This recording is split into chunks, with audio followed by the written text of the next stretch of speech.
오늘 말씀은 마태복음 25장 34절에서 40절 말씀입니다. 그때의 임금은 자기의 오른쪽에 있는 사람들에게 말하기를 내 아버지께 복을 받은 사람들아 와서 창세 때로부터 너희를 위하여 준비한 이 나라를 차지하여라. 너희는 내가 줄일 때에 내게 먹을 것을 주었고 목마를 때에 마실 것을 주었으며 나그네로 있을 때에 영접하였고 헐벗을 때에 입을 것을 주었고 병들어 있을 때에 돌보아 주었고 감옥에 갇혀 있을 때에 찾아주었다 할 것입니다. 그때의 의인들은 그에게 대답하기를 주님, 우리가 언제 주님께서 줄이신 것을 보고 잡수실 것을 드리고 목마르신 것을 보고 마실 것을 드리고 나그네 되신 것을 보고 영접하고 헐벗으신 것을 보고 입을 것을 드리고 언제 병드시거나 감옥에 갇히신 것을 보고 찾아갔습니까? 하고 말할 것입니다. 임금이 그들에게 말하기를 내가 진정으로 너희에게 말한다. 너희가 여기 내 형제 자매 가운데 지극히 보잘것없는 사람 하나에게 한 것이 곧 내게 한 것이다 할 것입니다. 아멘. 오늘은 아주 새로운 형식으로 설교를 진행하겠습니다. 그동안 제가 주로 설교를 맡아서 했는데 여러분 아시다시피 내용도 좀 딱딱하고 그리고 현실 생활에 직접적으로 관련된 그런 내용보다는 좀 아무래도 이론적인 내용들이 많아서 그게 부족하다고 생각해서 가끔 이렇게 현실적인 우리 실생활에서 자주 만나게 되는 혹은 또 알아야 하는 그런 내용들을 듣기 위해서 이렇게 대화하는 형식으로 설교를 진행하려고 합니다. 물론 이게 정기적으로 하는 건 아니고요. 가끔 이렇게 진행하려고 하는데 오늘은 그 첫 시간으로서 김요한 신부님을 모셨습니다. 김요한 신부님은 성 제임스 성공회 교회의 한인 담당 신부님이십니다. 여러분이 잘 알고 계시고 또 우리와 연대하고 있는 쉼터, 한인 노숙자 쉼터를 운영하고 계시는 그런 신부님이십니다. 신부님 안녕하십니까? 안녕하십니까? 예, 처음 모시게 돼서 영광입니다. 아, 처음이다니 영광입니다. 그리고 제가 아는 제일 유명한 성공의 신부님 두 분 중에 한 분입니다. 다른 한 분은 이재정 신부님. 제가 한국에 있을 때부터 성공회 대학교 총장도 하시고 또 통일운동 하시고 해서 알고 지내던 분이었는데 여기 와서 이제 김요한 신부님을 만나게 돼서 지금은 김요한 신부님을 훨씬 더 자주 뵙고 가깝게 지내고 있습니다. 자, 우선 모르시는 분도 계실 수 있으니까 우리 신부님 자기소개 간단히 좀 해주시죠. 예, 안녕하십니까? 저는 성 제임스 교회에서 한어부를 담당하고 있고 또 종교평화협의회를 통해서 우리 목사님하고도 교류하고 있고 또 아시다시피 여러분의 교회에서 저희 쉼터를 위해서 많은 도움을 주시고 도움을 주는 분도 있고 또 우리 목사님께서 그냥 삼겹살이랑 또 뭐 뚜부네 뭐 라면이네 사들고 매번 이렇게 오십니다. 고마운 일단 여러분 모두에게 감사를 드립니다. 예, 말씀하셨듯이 지금 우리 교회에서는 한 달에 한 번 혹은 두 달에 한 번씩 생필품이라고 할까요? 이런 것들을 쉼터에 좀 도와드리고 있습니다. 얼마나 큰 도움이 되는지 모르겠지만 우리 교회가 할 수 있는 그런 일이라고 해서 지금 한 2년째 하고 있다고 제가 기억하고 있습니다. 신부님은 한국에서도 사목 생활을 하셨던 거죠? 그러니까. 그렇죠. 예, 한국에서 하여간 여튼 제가 신부가 되고 가장 많이 묻는 질문이 왜 신부가 되었느냐. 그렇죠. 아마 그런 질문일 것 같습니다. 그렇죠. 예. 그래서 뭐 제가 비몽사몽간에 하나님께서 나타나셔서 얘야 너는 뭐 내가 태초부터 뭐 나의 종으로 불렀느니라 그런 일은 없었습니다. 없었죠. 뭐 어머니의 뭐 눈물 흘린 기도가 있었던 것도 아니고 또 뭐 죽을 병에 걸려서 다시 살아났다든가 또 사랑하는 애인이 나를 배신해서 자살을 결심하다가 그런 일도 없고요. 아, 그런 일 다 없었어요? 없었습니다. 예. 사실은 동네 사람들이나 제 친구들이 너는 성품이 너무 착하고 똑똑하고 그러니까 꼭 성직자가 돼야 된다. 애석하게도 그런 일은 전혀 없었습니다. 그것도 아니고요. 우리 목사님은 똑똑해서 아마 그런 얘기를 많이 들었을 것 같은데. 아니, 저도 없었습니다. 저는 그런 일이 없었고, 제가 신부가 된 계기는 아마 20대 중반이었던 것 같아요. 제가 이제 별로 이렇게 성실하게 살지도 못했는데, 책을 봤는데 그 책에 이런 귀절이 있었어요. 이 세월이 참 짧은데 마지막에 죽을 때 자기에게 질문을 한다. 인생아, 너는 무엇을 하고 돌아왔느냐. 그래서 저도 그 당시에 굉장히 세월이 빠르다는 걸 좀 빨리 느꼈습니다. 근데 저도 금방 죽을 것이다. 그때 과연 나는 나에게 뭐라고, 인생아 너는 무엇을 하고 돌아왔냐 물었을 때 내가 과연 뭐라고 대답을 할 것인가 고민에 빠졌었어요. 그런데 모르겠더라고요. 어떻게 사는 게 과연 인생이. 단지 그냥 똑같이 나도 남들처럼 먹고 살려고 바둥바둥 하다 왔다. 그런 대답보다는 뭔가 좀 의미 있고 보람 있는 일을 하다 왔다. 그런 대답을 하고 싶었습니다. 그래서 무슨 일을 하면은 보람이 좀 있는 삶을 살 수 있을까 했을 때, 그래도 이 성직자의 삶이, 신부의 삶이 제일 보람 있지 않을까 하고 그 길에 뛰어들어서 아마 7, 8년 만에 신부가 됐습니다. 그런데 그렇다 해서 제가 지금 인생을 무슨 보람 있고 의미 있게 살았냐, 전혀 그런 생각도 들지 않고, 어떨 때는 그때 생각을 잘못했다 그런 생각도 들지만, 여튼 그런 계기로 제가 신부가 됐습니다. 네. 예, 그 앞에 그거 아니다라고 말씀하신 것보다 더 자기 자랑 같은 그런 느낌이 드는데, 네. 아니, 근데 성공회라는 교단이 한국에서는 그렇게 큰 교단은 아니지 않습니까? 혹시 네. 가족들이 그렇죠. 이게 성공회. 성공회가 처치 오브 잉글랜드입니다. 영국 교회입니다. 그렇죠. 그래서 아시다시피 영어를 쓰는 나라에서는 막대한 그런 조직력을 가지고 있습니다. 이번에 황제 임명식이라든가, 또 미국만 해도 국가 대성당이라든가 대통령 취임식, 장례식 이런 거 다 성공회에서 합니다. 네, 그렇죠. 그런데 한국에는 이 반도라서 그런지 이 천주교가 이태리 반도라서 더 많죠. 강하죠. 근데 성공회는 제 시대 때는 한 20개도 안 됐을 거예요.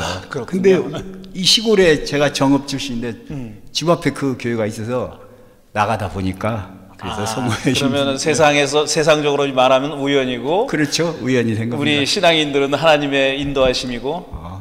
예, 그렇죠. 네.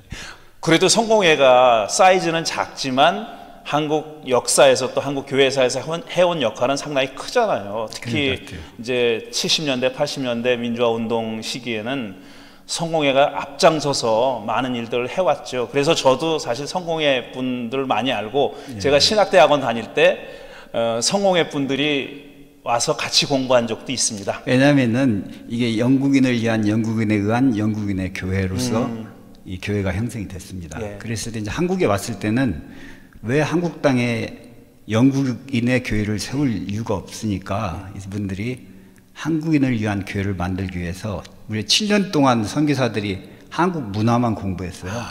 그래서 7년 만에 첫 신자를 만들고, 또 한국식으로 성당을 지어야 된다 해서 궁궐을 닮은 그런 식으로 성당을 그렇죠. 지어서 다 보물들이 됐고, 또 노래도 지금도 여전히 궁상각 지음을 해서 아마 저희 그때 합동사 보셨을 때 보셨을 겁니다. 그래서 한국인의 실정, 또 한국인께 간절했던 거, 그 당시 또 민주화 운동이 간절했기 때문에 아마 그런 식으로 우리 언제든지 사회와 연관한 신앙을 가진 교단이 된 것 같습니다. 훌륭한 교단입니다. 감사합니다. 자, 그럼 이제 쉼터 얘기. 쉼터요? 오늘 제가 신부님을 모셔서 듣게 된 가장 큰 이유이기도 한데, 쉼터 얘기를 시작해 보겠습니다. 제가 좀 전에 오기 전에 기사를 좀 쳐다보니까 2004년도에 프라이데이 숲 키친 이라는 2004년부터 그러니까 성공회에서는 노숙자들을 위해서 식사를 준비해서 이렇게 나눠주는 그런 행사를 했더라고요. 그 기사도 봤고, 근데 기사를 보니까 2009년부터 쉼터를 시작하신 것으로 되어 있는데 2009년에 쉼터를 시작하시게 된 어떤 특별한 계기가 있는지 그걸 좀 말씀해 주십시오. 저희 이제 세인트 제임스 교회가 또 상당히 많은 사회 봉사를 합니다. 그래서 예. 뭐 푸드 팬트리 그 음식 나눠주는 것뿐만이 아니라 금요일 날은 홈레스 한 200여 명을 밥을 이렇게 저녁을 제공하고 하는데 그게 또 프라이데이 오랫동안 숲키친이죠? 예, 그렇습니다. 예. 숲키친이라는 행사를 하고 했는데 그러면 이제 5시쯤 밥을 주면 쭉 사람들이 줄을 섭니다. 줄을 서서 기다리는데 제가 어떤 한국 사람이 서 있는 걸 보고 깜짝 놀랐습니다. 한국 사람들은 부지런해서 예. 홈레스가 없거든요. 그래서 그분을 한쪽을 불러서 아니 선생님 어쩌다 이렇게 홈레스가 되셨습니까? 그랬더니 자기가 사업하다가 이제 결국 망해서 이제 가족들과 이혼해서 가족들을 한국으로 보내고 내 생각에는 뭐 돈을 좀 어떻게 빼돌릴 수도 있겠죠.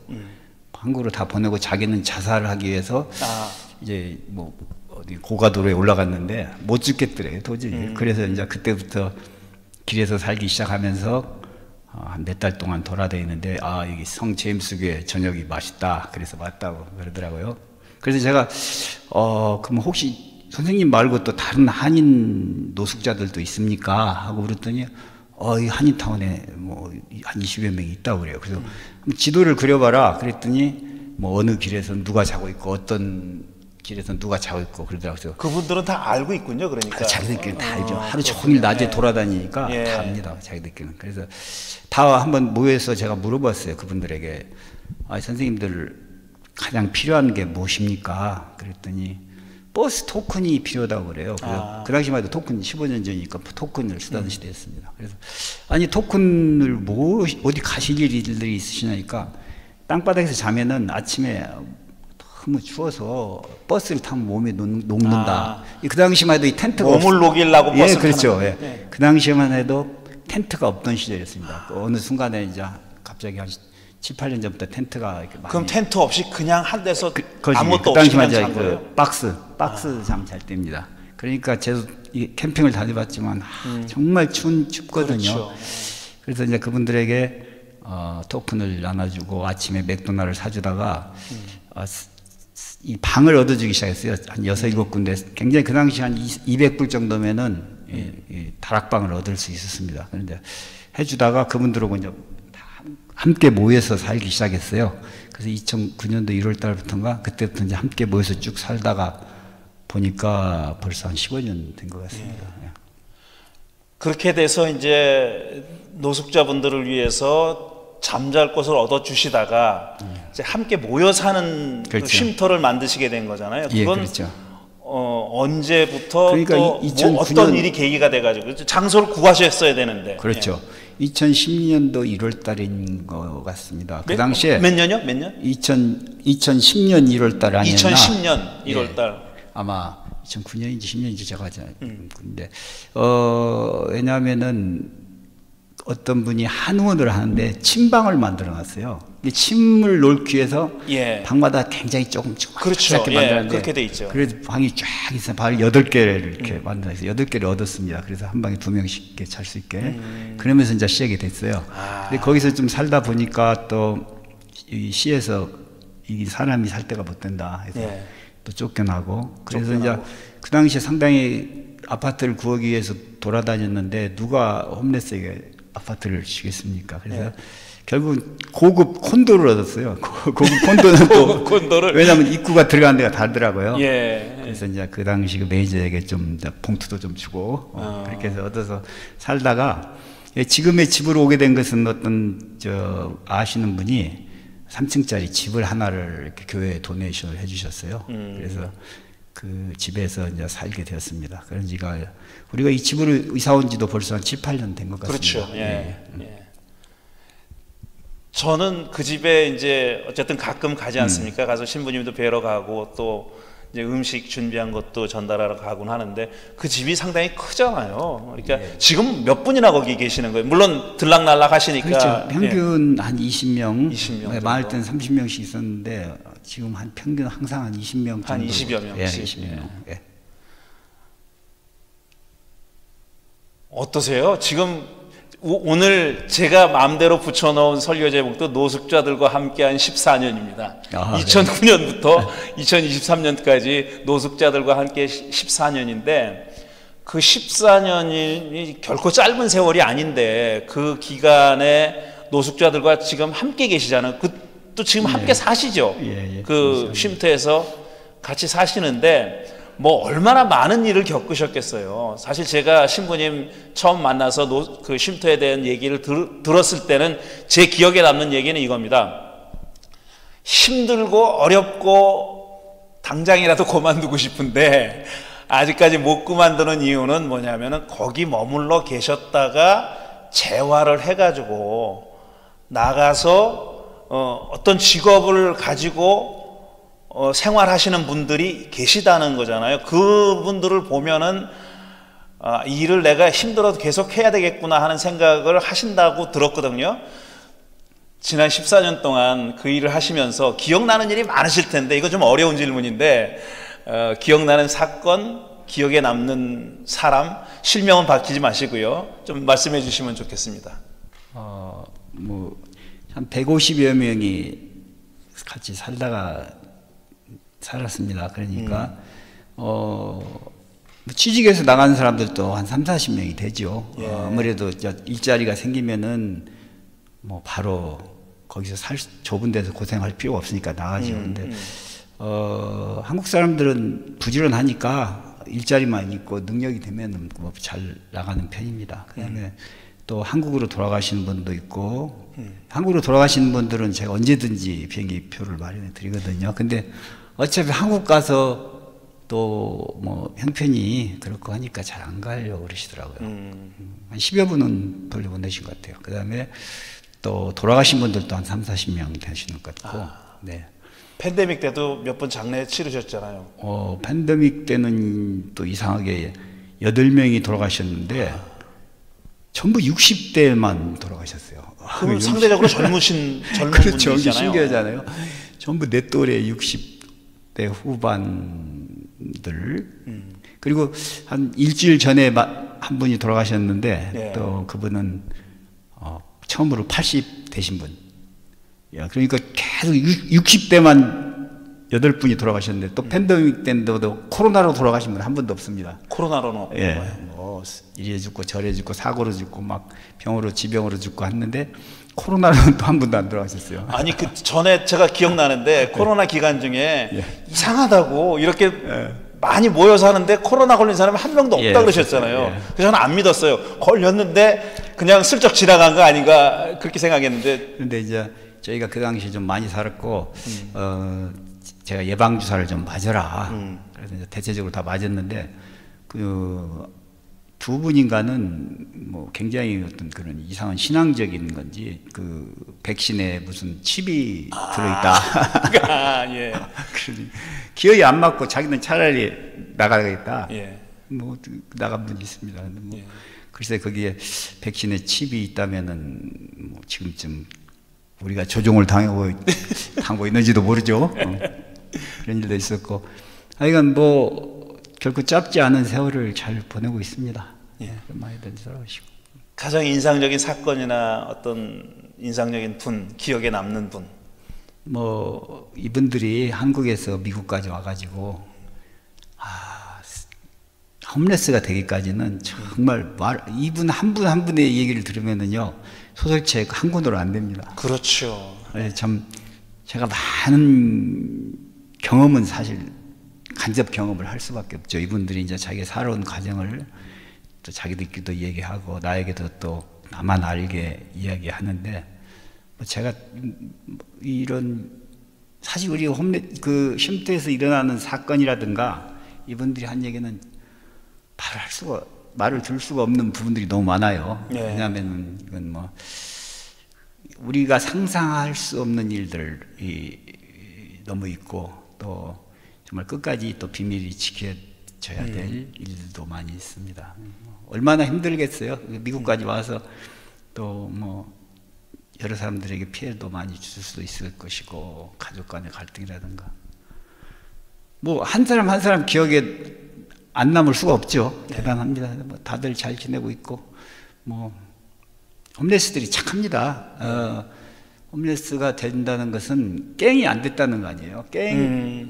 보통 사람들 깽이 돼서 다 남의 걸 뺏어서 살 수도 있지만 이 사람들은 절대 남을 빼앗거나 갱이 될 수가 없었던 사람, 그렇죠. 심성 때문에. 예. 심성이 착해요. 정말 예. 착하고 또 약하고 그렇습니다. 그렇기 때문에 제가 곤란한 질문을 여쭤본 것 같고 가장 기억에 남고 기억에 남는 사건이나 뭐 이런. 근데 그 너무 개인적인 내용이라서 그렇죠. 말씀하시기가 예. 좀 개인까지는 힘들다 좀 힘들죠. 이런 말씀이죠. 예. 그냥 홈리스들을 우리가 흔히 많이 보지 않습니까? 길거리 운전하다가 걷다가도 많이 보는데, 근데 대부분의 사람들은, 많은 사람들이 이렇게 생각할 거예요. 왜 저렇게 살까? 이렇게 생각할 거 아니에요. 이게 뭐 복지제도가 아주 훌륭하게 잘 돼 있는 나라는 아니지만 그래도 굳이 저렇게 살지 않아도 될 텐데라고 생각하지 않았습니까? 근데 경험해 보신 바에 따르면은 왜 그분들이 홈리스가 된다고 생각하세요? 이제 저희들이 홈리스에 대한 생각을 LA에 카운티에 작년도 68,111명으로 비교가 됐어요. 68,111명이 홈리스인데, 그렇다면 우리는 홈리스 하면은 길에서 더러운 옷을 입고 카트를 끌고 가는 걸 연상을 하죠. 예. 네. 그다음에 뭐 텐트 있고 그런 분들은 홈리스라기보다는 정신 질환자입니다. 정신 질환자. 예. 예. 그렇죠. 길에서 자고 이렇게 우리가 봐도 그래서 정신 질환인데, 미국에는 또 우리가 한국 같으면 정신 질환자를 어떻게 좀 수용을 한다든가 시설에 수용. 예. 예. 근데 미국은 전혀 그럴 수가 없어요. 그렇죠. 그래서 우리 눈에 더 잘 띄는 거고, 우리가 이제 집이 없는 분들은 뭐 미국이라는 데는 뭐 자유 경쟁 사회니까 도태되면은 집 막 뺏기니까 수만 명이 나오는 거고 그런 것 같습니다. 근데 여튼 정신 질환자들도 많이 있고, 또 저도 이제 정신 질환자들을 많이 케어하고 있는데, 정신 질환자들이 착해요. 또 착하고 재밌고, 뭐 저는 길에 있는 정신 질환자들도 한국 사람은 케어하고 저희 집에 왔다 갔다 하면서 사는 사람도 있고 많이 있습니다. 지금 근데 아무나 이건 못하는 것 같아요. 저는 이렇게 해보니까 이게 참 쉬운 일이 아니겠구나. 왜 쉼터를 하면은 사람들이 저 좋은 일이다 해서 누구나 할 수 있을 것 같은데 좀 힘든 일이라는 생각이 들기도 했어요. 그렇습니다. 근데 이제 이런 쉼터를 운영하면은 사실 정부에서 도움을 받을 수가 있잖아요. 그런데 제가 알기로는 우리 신부님이 하시는 쉼터는 한인들만 수용하기 때문에 그러면은 안 되죠. 그렇죠. 그런 거 차별을 두면 안 되는데 이제 한인 쉼터를 운영하시는 거잖아요. 왜냐하면 한인들은 상대적으로 그런 도움 받을 데도 없고, 다른 사람들보다, 다른 인종보다. 그래서 그 정부의 도움을 사실 못 받는 걸 아시면서도 지금 형태로 운영하시는 건데. 그러니까 사람들이 생각할 때는 내가 무슨 쉼터라는 어떤 조직, 기관을 운영한다고 생각하는데, 기관이라고는 볼 수 없습니다. 저는 그냥 제 집에서 같이 살고 있는 거예요. 그냥 패밀리죠. 패밀리인데 그냥 편상 쉼터라고 하는데 라이센스를 받아서 해야 됩니다. 저는 라이센스를 받지 않고 하는 그런 쉼터인데, 그래서 어떤 국가에서 지원을 받을 수가 없죠. 라이센스가 없기 때문에. 받으면은 그 대신에 국가에서 원하는 조건을 지켜야 됩니다. 그렇죠. 뭐 영양사를 두어서 무슨 영양 문제라든가. 그리고 인종도 한인들만은 안 돼요. 그렇죠. 그러니까 도저히 이건 그런 라이센스 받고 하는 쉼터가 미션이라고 하죠. 다운타운에 굉장히 많이 있습니다. 많죠. 그래서 거기에 홈레스들이 몰려 있는 거고, 그러나 거기에 들어가면은 너무 규정이라든가 어려운 것 지켜야 될 일이라든가, 그래서 거기는 갈 수도 없고, 또 한인들은 신분이 두려워서도 못 가고, 맞아요. 또 뭐 인종 문제라든가 뭐 차별 문제라든가 영어 문제 때문에 가지 않고 결국은 그냥 한인들 사이에서. 그 한국 사람들은 좀 얼굴 팔리는 거 되게 싫어하잖아요. 그렇죠. 그런 게 있는 것 같습니다. 그러다 보니까 역시 제가 궁금한 점은, 뭐 솔직하게 말씀드리겠습니다. 신부님이 이렇게 저랑 오랫동안 만나서 이렇게 쉼터에 관해서 얘기 나누다 보면은 제가 생각하기에는 솔직한 심정에 신부님이 돈이 어디서 나서 이렇게 이분들을 도와주시지? 또 가끔 사기도 당하시잖아요. 또 게다가 남의 말을 잘 믿어요. 너무 잘 믿어가지고 귀가 얇아서 뭐 솔깃해가지고 사기도 당하고 그러시는데 재정적으로 상당히 많은 돈이 필요하잖아요. 실제로 20 몇 명이 되는 분과 공동생활하면서 먹는 일만 해도 보통이 아닌데 음식 되는 일만 해도 게다가 또 어려운 조건, 어려운 사정이 있는 분들을 재정적으로 돕기도 하고 아까 말씀하셨지만 한국을 아는 분들 또 비행기 티켓까지 끊어주고 뭐 방도 얻어주시기도 했다는 얘기를 여러 번 들었고 그게 어떻게 가능한지 여쭤보고 싶습니다. 저도 이제 처음에 제가 할 때는 너무 어렵고 이제 힘들죠. 그런데 이제 뭐 집세는 내야 되는데 집에 와서 보면 술 먹고 누워 있으면 막 발로 가득 찹니다. 제가 성질나서 지금 열 터지는데 말씀 조심하세요. 제가 욕도 잘합니다. 압니다 저는. 저 전라도 정읍에서 욕만 하고 컸기 때문에. 그런데 이제 지나다 보니까 처음에는 굉장히 이제 뭐 힘들었어요. 힘들고 근데 또 쭉 하다 보니까 지금은 뭐 신기할 정도로 군대에서 뭐 돈이 있지는 않죠. 그런데 뭐 제가 갑니까? 그래도 굴러 붕붕 잘 요즘 같았으면 야 이거 신기하다 할 정도로 잘 굴러갑니다. 잘 굴러가. 어려움이 없는 건 아닙니다. 근데 그래서 우리가 뭐 넉넉하진 않죠. 그런데 그렇지 않아도 저는 아무리 안 넉넉하다 하더라도 우리 뭐 여행도 가고 뭐 친구들 차 동원해서 우리 베가스도 한 번씩 1박 2일 놀러 가고 다 데리고. 베가스 얘기 안 하려고 그랬는데 실토하시네. 베가스 가시는 걸 좋아하시더라고요. 이제 여행도 가고 애들 데리고 다 같이 우리. 그런데 언제 가보겠어요? 이런 기회 아니면은 다 데리고 가기도 하고 또 팜스프링도 가끔 가고 이번에도 지금 우리가 계획을 세웠습니다. 다음 주쯤에 팜스프링하고 거기 그 조아스와 트리에 가서 텐트를 가지고 한번 가자. 그런 계획도 세우고 있고 그렇습니다. 근데 지금 뭐 여러 사람들이 도와줘서 지금은 뭐 전혀 어렵지도 않고 또 제가 뭐 아시다시피 뭐 누구한테 도와달라고 안 해도 돌아가는 거예요. 신기하시겠죠. 별로 그런 말씀 안 하시는 걸로 알고 있는데 전혀 저는 뭐 누가 도와준다고 알고 안 도와줘도 되는데 일단 오셔서 그냥 가족처럼 이렇게 놀아주는 거 그게 가장 좋습니다. 우리 24시간 문이 항상 열려 있으니까 와서 놀아주면 제일 좋습니다. 그 말씀을 하셔서 제가 사실 준비한 질문은 아닌데 이 신부님이 이 언어가 상당히 자유로우십니다. 좋게 표현하면 그런 거고 이제 욕도 많이 하시는데 저는 그 욕이 굉장히 정겹게 들리거든요. 신부님 하시는 욕이. 그리고 욕이 이게 말이 되는지 몰라도 욕이 일리가 있어요. 욕이 나올만 해요 정말. 그러니까 우리 잠깐만요. 제가 조금 더 얘기할게요.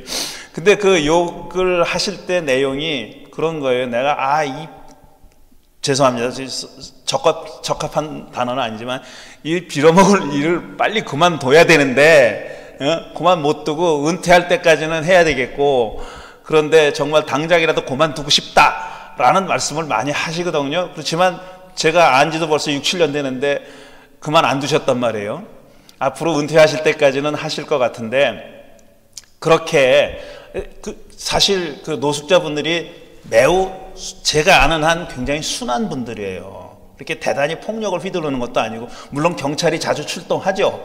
술 마시고 뭐 소리 지르고 그러니까 동네에서 신고해가지고 출동하는 경우도 있잖아요. 하지만 그분들이 그렇게 대단히 폭력을 일으키고 그러는 건 아닐 텐데 그래도 얼마나 힘듭니까? 20여 분 같이 살면서 온갖 일들이 많이 일어날 텐데 그럴 때마다 그만두고 싶다는 말씀이 저는 진정으로 받아들여지는데 그렇게 안 하셨단 말이에요. 그리고 제가 알기로는 은퇴하실 때까지는 이 일을 하실 거다 그러셨는데 무엇이 신부님으로 하여금 그 힘든데도 이 일을 계속하게 이끌어가는 그 동력, 동기 그게 뭔지 궁금합니다.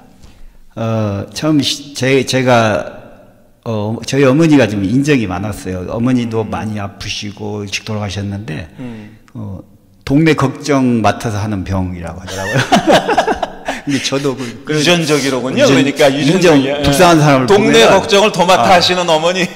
이게 불쌍한 사람을 보면 좀 공감의식이 있나 봐요. 그런 게 있는데, 물론 처음엔 불쌍해서 시작했는데 이제 하다 보니까 막 코가 낀 거죠. 코가 껴서 아주 그냥 어떨 때는 그냥 때려주고 싶을 때도 있고. 근데 이제 코가 꼈다는 표현을 제가 수십 번 들었습니다. 이제 그냥 가족처럼 살다 보니까, 가족이에요. 저희는 패밀리처럼 삽니다. 그냥 24시간 자유예요. 완전 자유 속에서 자기 하고 싶은 대로 다 살고. 그런데 이제 저희들 이렇게 살다 보니까 서로 정도 들고, 또 저희들은, 저는 처음에는 멋있게 그랬죠. 야, 앞으로 우리는 서로 존중해줘야 되기 때문에 뭐 박사님, 회장님, 뭐 다 뭐 훌륭한 뭐 사장님 다 그렇게 끝부들었어요. 뭐 이 박사 뭐 다 정해줘. 야, 이 사람은 박사라고 불러라. 얘는 천사라고 불러라. 얘는 뭐 여왕, 뭐 황제 다 그렇게 별명을 줘줬거든요. 예. 근데 지금은 안 그렇습니다. 지금은 서로가 뭐 손이 마비된 사람은 깔쿨이에요. 그 장애자를 비하하는 먼산이라는 별명을 가진 사람은 눈이 안 보니까 맨 먼 산만 쳐다보고 있으니까 먼산이나, 그다음에 뭐 잘 걷지도 못한 사람, 뭐 펭귄처럼 피팅피팅하니까 펭귄입니다. 그럼 그렇게 장애자 비하를 하는 별명들을 부른다든가 굉장히 나쁜 거죠. 근데 우리끼리는 그게 전혀 나의 자존심을 건드는 그 별명이 아니에요. 예. 우리가 한 가족이 되다 보니까 이제 물론 거시기하면 그 앞에 개자가 붙습니다. 개칼쿨이 그렇게 이제 하는데도 서로 가족이에요. 예. 한 가족처럼 이렇게 한마디로 정리가 되네요. 그러니까 네, 가족이다. 가족이죠. 예. 가족이지 뭐. 쉼터는 우리 가정이고, 그렇죠. 거기 계시는 분들은 다 우리 가족이다. 그렇습니다. 그리고 이 사역이 전혀 교회와 상관없이 제가 그냥 개인적으로 시작한 사역이었고, 그래서 뭐 그냥 제가 개인적입니다. 오늘이라도 그만두면 되는 거고, 또 제가 은퇴하고서 그만둔다 이건 아닙니다. 제가 죽을 때까지 다 가족들을 어떻게 버릴 수 있습니까? 그렇죠. 아마 뭐 죽을 때까지 같이 가보는 그러니까 거죠. 은퇴할 때까지만 하시겠다는 얘기도 그러면 말도 사실은 아니로군요. 그렇죠. 은퇴 때까지 할 수도 없는 거죠. 그러니까 그냥 힘드셔서 하시는 말씀, 예. 그냥 해보시는 말씀이라고 그렇게 생각하겠습니다. 시간이 네네. 벌써 30분 정도가 네. 지나가지고 더 길게 얘기하고 싶은데 이제 좀 슬슬 마무리를 해야 될 것 같습니다. 네네. 뭐 예배 설교니까 한정 없이 할 수는 없으니까요. 예, 예. 지금 이 영상을 보시는 우리 교우들, 향린 교우들과 그 다음에 또 멀리서 원근 각지에서 이 영상을 보실 그런 분들에게 당부하시고 싶으시지만 너무 티피컬한 질문이지만 예, 좀 말씀해 주시기 바랍니다. 제가 당부하고 뭐 할 게 있겠어요. 제가 여러분들한테 배워야죠. 근데 제가 처음에 이 홈레스 사역을 시작할 때는 나는 멋있게 불쌍한 사람들 다 도와주고 뭐 이렇게 생각했어요. 근데 같이 이렇게 살다 보니까 아니 뭐 전혀 아니에요. 그냥 저는 뭐 이렇게 욕도 더 잘하는 것 같고 또 뭐 성실하다든가 뭐 이런 것도 더 부족하고 그냥 똑같은 사람이더라고요. 사람은 진짜 다 똑같다는 걸 느꼈어요. 우리가 절대 그 홈레스다고 해서 뭐 이렇게 다른 자세로 쳐다보지 않았는데 지금은 이제 완전 형제가 가족이 되다 보니까 뭐 저는 늘 싸우죠. 같이 싸웁니다. 막 서로 싸우고 이렇게 살면서 제가 여러분들도 지금은 그렇게 생각을 하실 거예요. 무슨 불쌍한 홈레스 저런 다른 부류의 차원에 있는 사람을 도와주는 사람. 여러분도 이제 그런 생각을 가질 거예요. 나도 저 언젠가는 저런 불쌍한 부류들을 그게 아닙니다. 사람은 있잖아요. 다 똑같다는 생각이 듭니다. 하나님께서 작품을 만드는데 여러분 우리가 작품을 딱 볼 때 야, 이 작품 이거 누가 이렇게 만들었어? 하면 그 만든 사람이 얼마나 기분 나쁘겠어요. 그 만든 분이 사실 하나님이거든요. 우리 사람을 만든 분은. 저는 하나님하고 싸울 마음 없습니다. 한 분 한 분을 그렇게 다 뭐 만들 뭐 이유가 있지 않았을까도 생각도 들고 또 그 다음에 야 무슨 소리냐 홈레스들이 게으르고 나는 얼마나 열심히 일했는데 하는데 그것도 저는 다 운이더라고요. 제가 이렇게 신부가 된 것도 운이 좋아서라든가 또 운이 있어서 이렇게 됐고 저 사람들은 어쩌다 보니까 운이 없어서 홈레스가 된 거예요. 그래서 아니다 나는 열심히 노력했다 하는데 그 사람도 부모를 잘 만난 겁니다. 부모를 잘 만나서 좋은 DNA를 만나서 똑똑하고 뭐 말 잘하고 하다 보면은 성공하는 거고, 그냥 부모 잘못 만나서 게으른 인자를 받아서 그런 거지 않을까. 이게 모든 게 세상이 운이라는 생각이 들더라고요. 그래서 여러분 혹시라도 성공하고 잘 살았다 하다가 이게 다 운이다 생각하셔야 돼요. 내가 어쩌다 보니까 운이 좋아서 이렇게 성공했기 때문에 절대 교만할 수도 없고, 겸손히 저 사람들은 어쩌다 보니 운이 없었을 뿐이구나 하면서 서로 돕고 살아야죠. 하나님의 다 똑같은 형제 자매인데 하나님이 보시기에, 어머니가 보시기에, 부모가 보시기에는 없는 자식 도와주는 아들이 최고 아닙니까? 그러면 하나님이 더 그런 아들 축복 주겠죠. 그런 생각을 갖고 뭐 그런 얘기 있었잖아요. 막 어떤 헐벗은 어린 소녀가 있으니까 하나님 뭐 대책을 세우셔야죠. 어떻게 저렇게 불쌍한 소녀를 놔둡니까? 하니까 하나님이 내가 대책을 세웠다. 아니 무슨 대책을 세우셨습니까? 그러니까 내가 너를 만들었지 않느냐? 뭐 그랬다고 하잖아요. 그래서 우리가 어쩌다 보니까 우리는 운이 좋았을 뿐이에요. 미국에서요 깝 하면 길로 나가야 됩니다.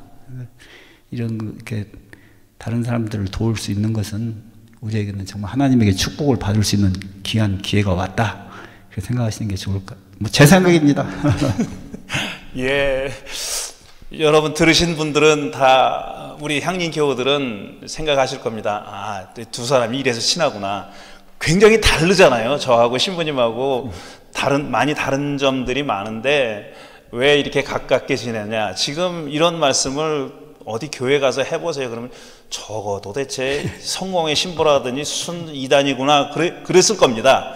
근데 운이다, 이게 운일 뿐이다. 그건 하나님의 무슨 축복이고 징벌이 아니라 그냥 운이고, 그런 사람도 있는 거고 저런 사람도 있는 거고, 그런 사람이 왜 있냐 하면은 그건 너가 존재하는 이유야. 저런 사람이 있는 이유는 라고 말씀해 주셨습니다. 오늘 저희가 읽은 성경 말씀이 마태복음 25장의 최후의 심판 비유인데, 그 의인이라는 사람들이 그렇게 얘기하잖아요. 우리가 언제 예수님이 목마를 때 마실 걸 드렸고 굶주렸을 때 먹을 걸 줬고 그랬더니 그 사람 가장 작은 소자한테 한 것이 나에게 한 거다. 이 사람은 기억을 못합니다.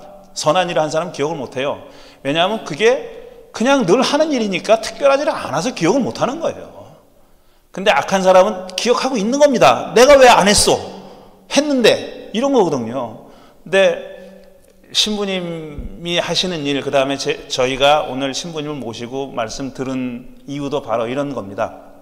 이렇게 실생활에서 복음을 실천하고 계시는 그런 신부님을 모시고 말씀을 들은 겁니다. 오늘 이렇게 대화로 풀어보는 설교 첫 시간인데 정말 좋은 신부님 모시고 귀중한 말씀 듣게 돼서 감사합니다. 신부님 또 다른 기회에 또 초대할 수 있게 되기를 바랍니다. 고맙습니다. 그러니까 24시간 쉼터 문은 열려 있으니까요. 네. 언제든지 오셔서 내 집, 내 가족 만나는 것처럼 같이 이렇게 오시면은 환영합니다. 고맙습니다. 이렇게 또 시청해 주셔서. 그리고 여러분들 지금 말씀 들으신 분들 가운데도 주위에 이 쉼터가 필요한 분들 계시면은 언제든지 저에게 연락하셔도 좋고 신부님에게 연락하셔도 좋고, 그러면 알아볼 수 있습니다. 물론 그 사이즈가 정해져 있으니까 뭐 무한정 받을 수는 없어요. 미치겠네. 노 절대 안 돼. 그건 안 되고, 어떤 분들이 저한테 전화를 해서요. 신부님, 지금 여기 길에 쓰러져 있는 맞아 불쌍한 홈레스가 하나 있는데 너무 불쌍합니다. 신부님 이 사람 좀 데려가세요. 그러면요 제가 우리 집에 지금 너무 좁아가지고 사람을 다 데려올 수 없다고, 어떻게 하냐고. 그러면 신부님 어떻게 합니까? 이렇게 불쌍한데 말이야. 이건 뭐지? 그거 왜 저한테 그러십니까? 저처럼 그럼 데리고 집에 모시고 가세요. 아니 내가 집에 어떻게 모시고 갑니까? 나도 우리 집에 데리고 갔잖아요. 집에 데리고 가시면 되죠. 제가 그래요. 아이고, 절대 어려운 사람, 망치로 한대 맞은 것 같습니다. 어려운 사람 나한테 보내지 마라. 나 골치 아파. 예, 그래도 연락해 주십시오. 고맙습니다, 신부님. 예, 고맙습니다. 아이고, 할렐루야. 고맙습니다. 감사합니다.